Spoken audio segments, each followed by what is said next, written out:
Ecolution! Hello, and welcome to an incredibly exciting episode of Ecolution. We've had many guests on the show, but I can't tell you how crazy it is to welcome an actual, real-life president onto the podcast. The first female president of Ireland, former UN Commissioner for Human Rights, Chair of the Elders and fellow podcaster, Mrs. Mary Robinson. Welcome to Ecolution. Thank you very much, Evie, for that warm welcome. Yes, it's a great pleasure to have you here. Good.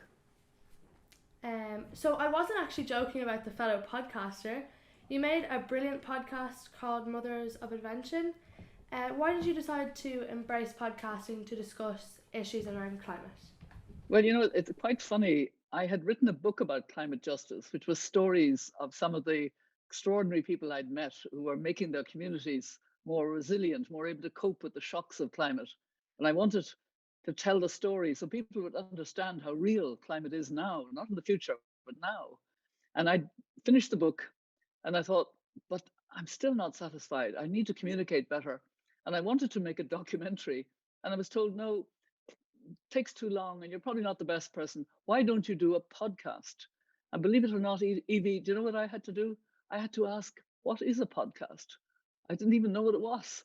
And then they said, well, you wait, we'll bring somebody who knows about podcasts. And that's when I met Maeve Higgins. And we got on very well. And part of the fun and the humor was because she was only half respectful of me. She was eight years old when I was elected president. And she made fun of jokes, you know, etc. And she is very, very funny. But the whole series is very serious about climate. But it's serious through humor, which is very, very smart, I think. Yes, it is, and it's brilliant. It's very, very good. So, okay, on to the business in hand. We put out a call out to young people across the country, and they came back with so many questions that I'm not sure we'll get through them at all. But are you on to give it a go? Yeah, please. Okay, so let's go. First up is Liam in third class in Cashel and 13-year-old Anti-Cycles ambassador Shreya from Greystone. What inspired you to set up the Mary Robinson Foundation? And what brought your attention towards the topic of climate justice? What inspired you to be involved in climate justice? It's a good question by Liam and Shreya because I hadn't realized that climate was so unfair. I hadn't understood when I was president that it was hitting the most vulnerable countries, poor countries. So I didn't make any speech about climate during my 7 years as president. But after I had been High Commissioner, I had a small NGO, a small organization that was working in African countries on the rights that matter if you don't have them, rights to food and water, health, education, shelter. And everywhere I went, I kept hearing things are so much worse. And it was because of the shocks of climate. They weren't affecting Ireland, they weren't affecting Europe, but they were affecting these poor countries because they were vulnerable, and poor people and Indigenous people. And I realized it was hitting women and children most of all because they were even more vulnerable. And so I decided I needed to explain the injustice by talking about climate justice. So I almost never mention climate change. I talk about the climate crisis because it is a crisis, but I talk most about climate justice, meaning we have to understand the injustices, the unfairness. That's brilliant, thank you. So next we have Torin, Shreya, Daniel and Oren. Why, after you stopped being president, you went over to help climate change and poor people? Why did you specifically focus on vulnerable and poor people in your foundation? Well, I think I was always keen, even when I was a lawyer, to take cases for the tenant against the landlord, for the poor person, for the young boy in detention who hadn't got due process, that kind of case. They interested me a lot. So even more so when I saw that depth of unfairness in our world, it seemed to me that's a real human rights issue, to try to be a voice and help an understanding of how unequal our world is and how the shocks are much worse for those who don't have a capacity, don't have insurance, don't have money in the bank, don't have lots of advisors to help them to cope with problems. And so I think I've always had this kind of instinct of wanting to see justice done. And so now I'm just going to continue. From Freya in Mayo. I recently read about uncontacted tribes in the Amazon. Do you think the reason why they don't want to be part of this, and they don't want to be part of the modern world, do you think the reason why they don't want to be part of the modern world is because they know that we're not looking after environment and they're very close to nature? Well, it's very true that Indigenous peoples, Indigenous tribes are not just close to nature, they are nature. You know, when you speak to an Indigenous person, they'll often say to you, I am the forest, I am the trees, I am the mountain. And that's the way they see it. And that's why they know if we're doing damage to the trees or to the water or to nature, we're damaging them. And we have to understand that wisdom. If only we could have even a tiny part of that wisdom, that we knew that we're not separate from nature, we're actually of nature. And we need to, and that's why, you know, I mean, some tribes want to keep away from so-called civilization, A, because it can bring them diseases that they are not protected from, B, it brings them bad habits they don't like. Often the reason that people want to go into the area of the forest is either to cut down the trees or to do mining, both of which will be bad for them. So it's understandable. But also more widely, Indigenous communities are saving the forests all over the world. They're doing it because they understand they're of the forest. And, you know, I think they don't need so much to be paid for it because they live in the, you know, they don't necessarily want that transactional idea. And what they want is the respect for what they do and be allowed to, you know, be supported, yes, in helping to save the forests. It's got to that stage. Next, we hear from Emma Gallagher from Ashburn. You talk a lot about the women that you've met at grassroots level throughout your book. Why do you think they're such a driving force towards change? I'm actually very impressed, I must say, Emma, by the women that I've met who come out of their own community in the sense of being very much part of their community and really make change. Making change in your own community is stunningly impressive. You know, a lot of leaders talk about making change and nothing happens. But when you make change at home in your community, that's really impressive. And I've met so many who've done really extraordinary things, usually by grouping women together. So you have a women's group, and then that women's group isn't hierarchical. You know, there are no egos around. It's all about working together collaboratively, listening to each other and solving problems. And when you work together as a group and solve problems, it makes a difference. And I've seen women do that over and over again. So I've learned a lot, and I champion grassroots women changing their communities because it's stunning. It's really impressive. Is there any women that really inspire you? Well, I've written a book about climate justice, and they were women who inspired me. Hindu Omara Ibrahim is part of a Maasai tribe in French-speaking Chad, but she taught herself English. I mean, French is a foreign language in Africa. She taught herself English to communicate. And it was very hard for her to even go to school. Her father exceptionally let her go to school. And because she used to be with her grandmother milking cows, the school children bullied her. At your age, Evie, at the age of 14, she was bullied because she smelt of milk as far as her colleagues were concerned. And that made her fight for her own rights, fight for justice. And she went on to become the chair of the whole Indigenous group in the Conference on Climate. And that's when I first met her. She was about 30 at the time, beautiful young woman, speaking for her whole Indigenous world of 400 million people, because they trusted her in the conference because they knew she knew her people well.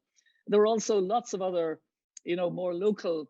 After the Hurricane Katrina hit in New Orleans and East Biloxi, a wonderful woman, Karen, she became a kind of accidental activist. She had a salon, and she loved, talking to the women who came in to get their hair done and their nails done. She was African American on the wrong side of the tracks, as she said. So when the hurricane hit, it devastated her much more than better off people. She lost her home, she lost everything, and became very poor. And when she came to the climate conference in Copenhagen, because of the actions she was taking with her community, she met with another heroine of mine from Uganda, Constance O'Kellet. And she's from a small village in eastern Uganda. She's a grandmother like me, and her home was destroyed by a storm. And the two of them sat and compared notes. And I really felt it was so interesting to see two women from completely different parts of the world who had been reduced to the humiliation of real poverty, being able to talk to each other about how bad it was, and what they did, and how they helped their community, and how they learned from each other. And that was really exciting. It's really great to hear, because you are a massive inspiration of mine, and you know, several other young people and older people. And it's just really great to hear your inspiration as an inspiration. I think it's brilliant. So now we're going to move on to questions on what we're doing.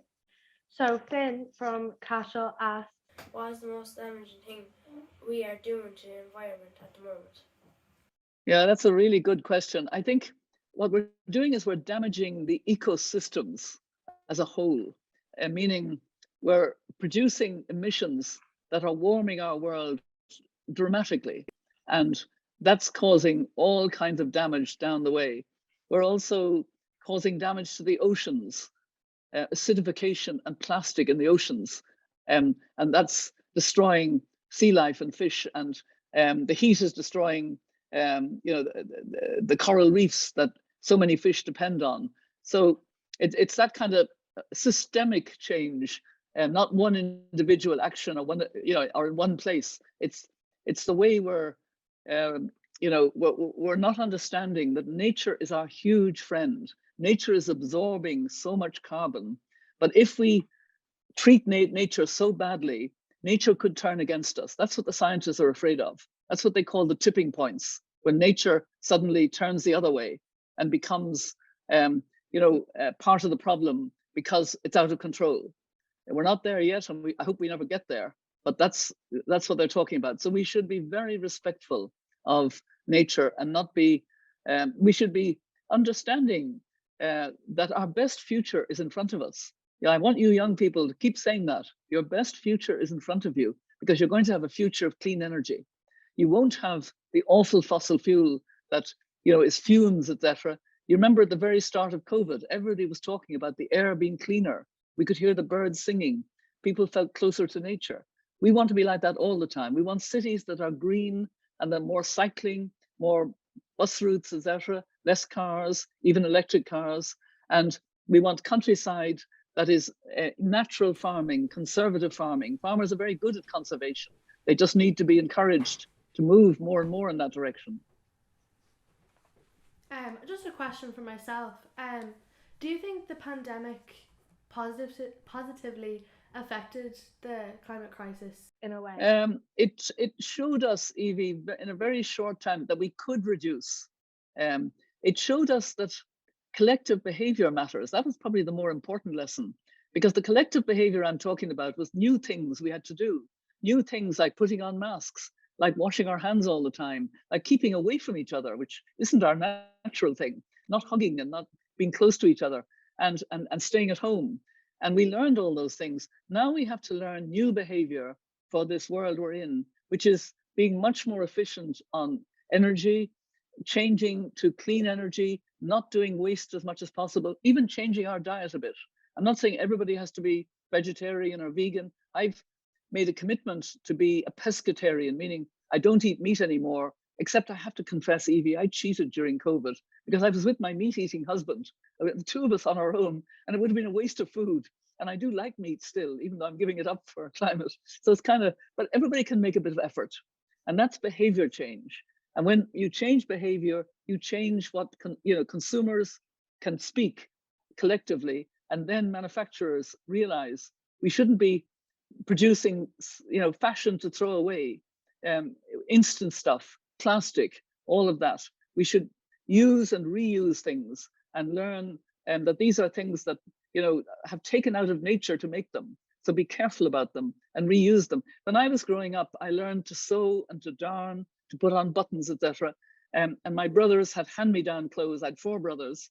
And we need to relearn that. There's nothing wrong with that. It's not, it's actually, it makes a family happier somehow when, you're together in seeing what you can do to actually do your bit for climate. Thank you so much. So next we have Milo from Dunleary. In our home, we try to make changes to stop climate change, but are the individual's actions enough, or is it down to big industries and how they operate? But first of all, Milo, I'm delighted that you are doing your bit, as I was describing, because we have to all do that. But of course, that's not enough. You're quite right.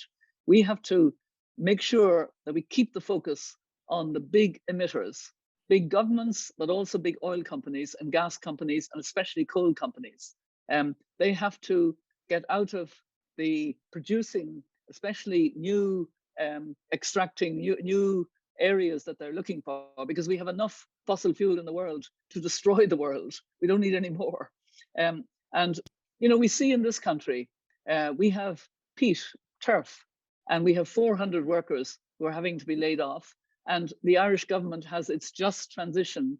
And I actually am quite impressed by what's been done in the Midlands. It may not be perfect, but it is a big effort to make sure that the workers are not forgotten and their communities are not forgotten, and that they get as good a future as anyone else, that they're part of the future because they get the clean energy projects and they get rewilding of the bog that's going to soak more carbon into the ground and so on.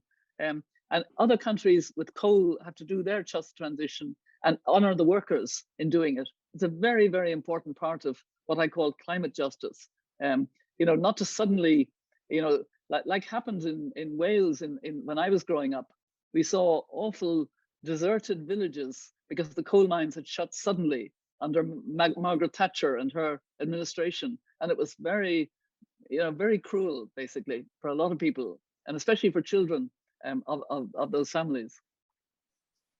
Thank you so much. That was really enlightening. So Luke, who's 8, wants to know. I want to know why big companies keep on selling plastic even though if it's so bad for the environment.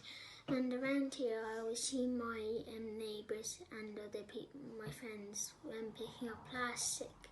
Well, plastic is very prevalent. It's going to take a lot of effort, and I'm glad to see that effort is happening. I really like the way, schools and universities are really saying, we don't want any more plastic. And, I see my grandchildren with their permanent bottles, so containers, the proper way to do it. And, it's a consumer thing. If we say we don't like plastic, we won't buy plastic in shops, we won't have plastic bags. I was recently in an African country called Rwanda that you may have heard of. And in the aeroplane bringing me from Amsterdam in the Netherlands to Rwanda, the pilot said, if you bought anything duty-free in the airport with plastic, leave your plastic on board or you will be fined. That's an African country. And I've heard it before, and I was so proud of them. They will not allow plastic into the country. You don't see plastic in Rwanda. Now, if they can do it as a poor African country, surely we can do it. That's brilliant. That's actually, that blew my mind a little bit. That's really, really amazing. Yeah, I was very, very impressed. Yeah, that's really incredible. If only Ireland did that now. So Alyssa, who is 11, and Joshua from Belvedere, which is part of the Sustainable Schools Network, both asked, how can children put big pressure on big companies to do more for the environment? How do we make more big and global companies become more eco-friendly? Well, I have to say, it's a mixed bag of big companies. There are some big companies who are really stepping up. I'm quite closely involved with what is called the B team of business leaders. And every single one of them talks like me. They really get it. And I like the fact that they're as serious as I am, and they usually have children and grandchildren, and they know they have to give leadership and they have to step up, and they are doing so. And I was recently both in London and here in Dublin talking to groups of business leaders who are really beginning to take the responsibility. The trouble is, they're kind of a good group in a much larger whole that still isn't doing it. So the real problem is, and that's why it's good that children's voices speak up a lot, and ask direct, honest questions. I like that about children. They don't kind of compromise themselves. They just ask direct questions, and we need to ask a lot of questions of a lot of companies who could be doing a lot more. But there are companies who are really changing, and that's important. That gives me hope that we can. This better future is still just around the corner. We can get there, and we have to get there. And these companies have a big responsibility. So let's make them do it. Yeah, put in the real effort. Okay, so next we have Avril, who's originally from Chile in South America, and she asks, if emissions don't go down, what is the total urban population that is in risk of sea level rise? That's a very important question, Avril, and I'm not sure I can give you as accurate an answer as I should. But I remember being at a conference in the UN not very long ago when a very knowledgeable leader of a very big organization stood up and said, do you know that there are about 78 million people who live in low coastal areas around the world? So if sea level rise goes up only a small amount, they go under. And of course, we're talking small island states, needless to say, but 78 million was his figure. I'm not sure. I mean, it depends on how near the coast you go, but it's true that very many countries, the cities are on the coast. Here in Ireland, Dublin and Cork are at considerable risk of parts going under if we have significant sea rise. And certainly what Ireland is likely to face if things get worse is more intensity of rain and flooding, and more sun at the wrong time, which dries out and farmers will complain of drought. They're the two things that I would worry about from an Irish point of view. But this is all the reason why we want to make sure that we make the right, take the right steps. Our best future is before us. Keep repeating that. Our best future is before us. Thank you. Okay, so next we have Cian, who is 10 and from Irishtown. Will humans be extinct in around 40 years? Or how would we live if the sea levels got really high? Well, that is the dilemma that we've begun to discuss. I mean, Cian is right. I'm not a pessimist at all. I'm a prisoner of hope, because Archbishop Tutu, who was involved and I learned so much from him when I, even before I was involved with the elders that I'm now the chair of, that Nelson Mandela brought together. But he always said, we have to have hope, because hope makes us have the energy to take the steps that are necessary to prevent. So we're going to take the steps to prevent the extinction of species. But if we don't take those steps, we would be on course. But we're too sensible for that. We are intelligent. At least I know women are intelligent, and I think young people are intelligent. I'm not so sure about the men. I mean, they're a bit slower off the take, but they'll get there.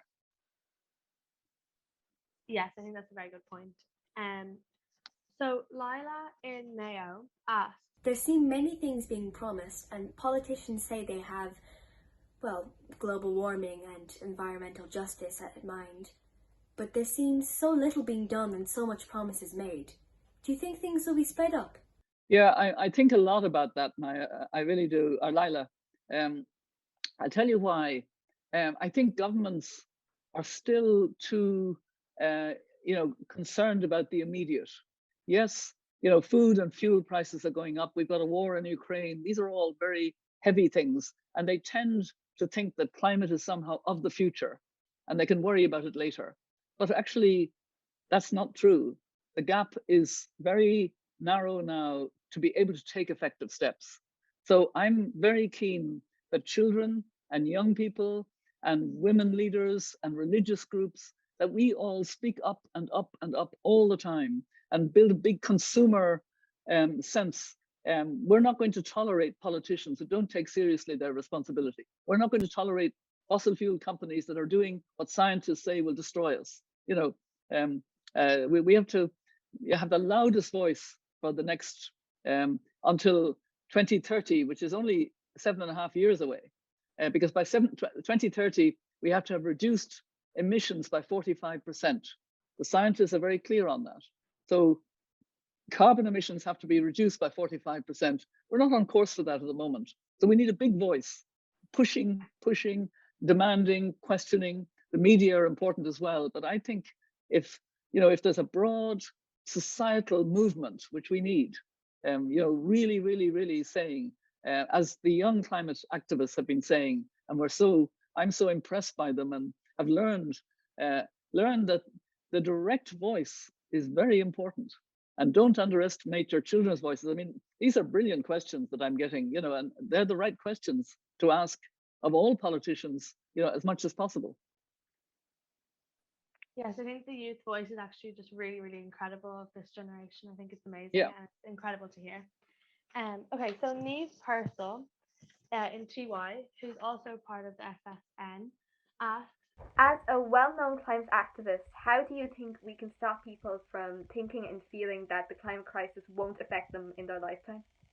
Yeah, there still are quite a few people who think there are other issues that are preoccupying them, and I do have sympathy for people who are on low income, whose grandmother's sick, and the children and they're now faced with bills they can't afford, etc. Or a farmer who's worried about the price of fertilizer going up, and people have preoccupations.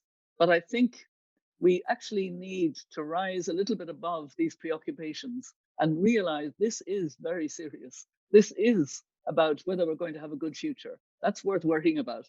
And I think the way to do it is to have good conversations around every table. I know a very good woman climate scientist.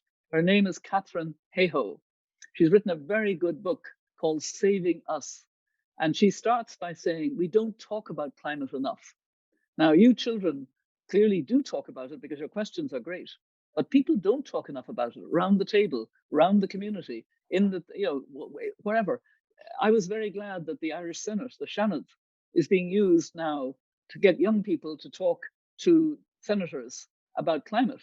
I think this is exactly what is needed. More and more, we need to talk about it. The more we talk about it, the more we will realize we have all the other problems, but this really matters.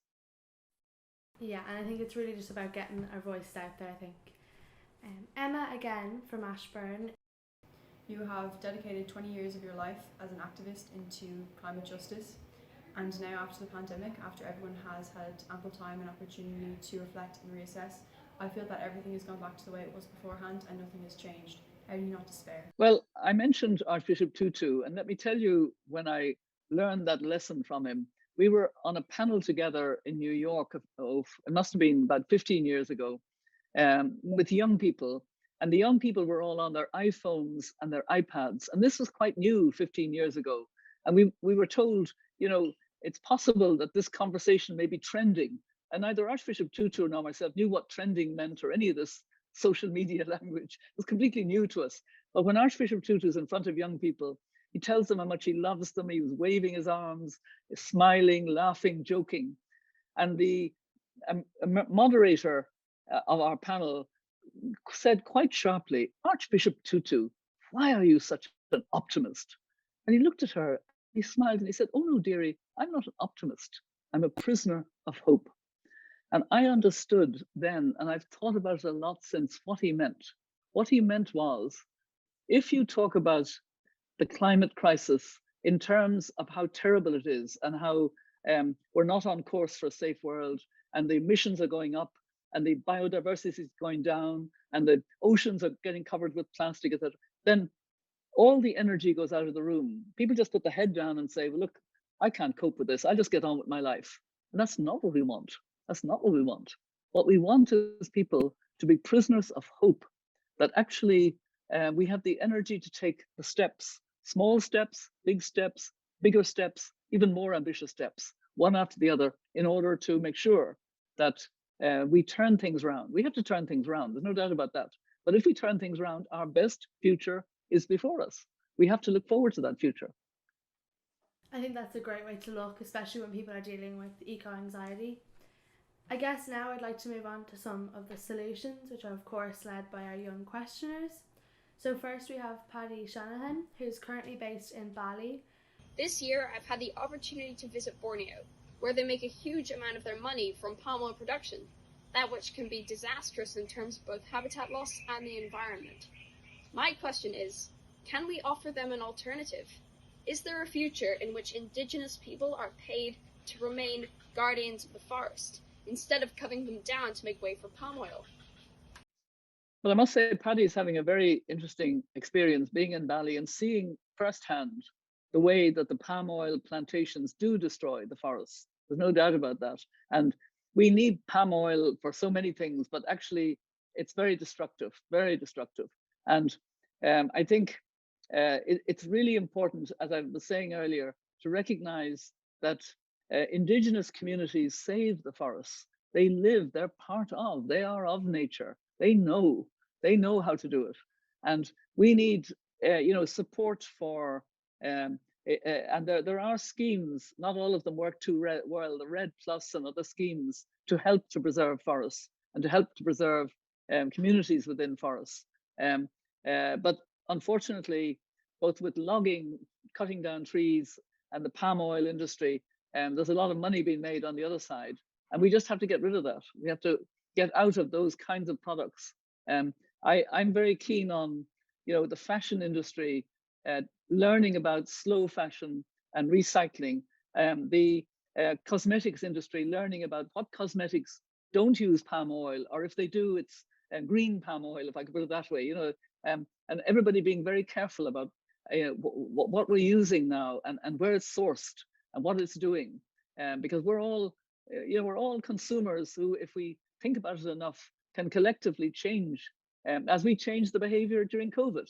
That's what I come back to. We changed our behavior. We can change our behavior in what we buy and how we use it and what we throw away or don't throw away, what we reuse, all of that. Yeah, I think COVID really did show how much we actually can change.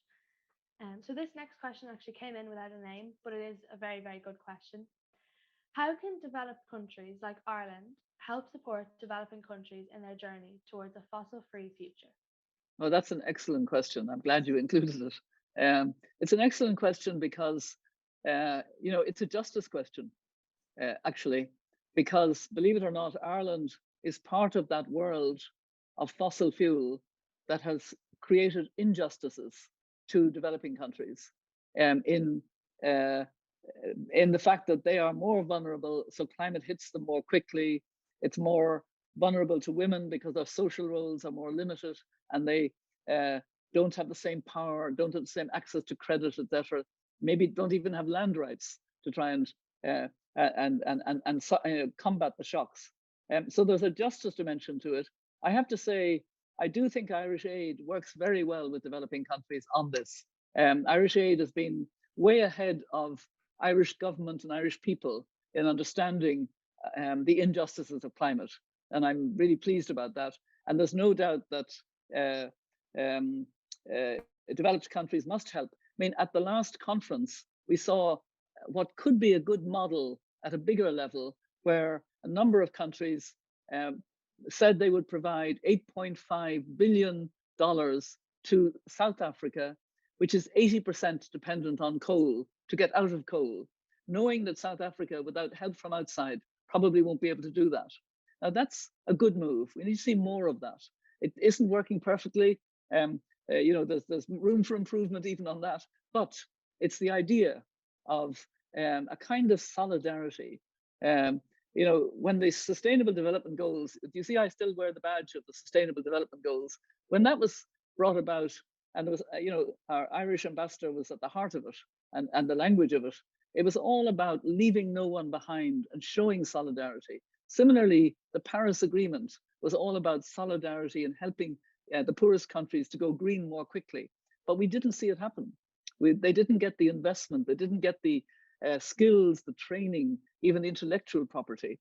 And now, they're faced with a closing window and being able to use gas and coal and that which they've found in their countries. So, it's one injustice after another as far as they're concerned. And so, it's not just it's not just being, sort of kind because we're kind people. It's actually, there's a justice dimension to it, which I think makes it more imperative that we do it.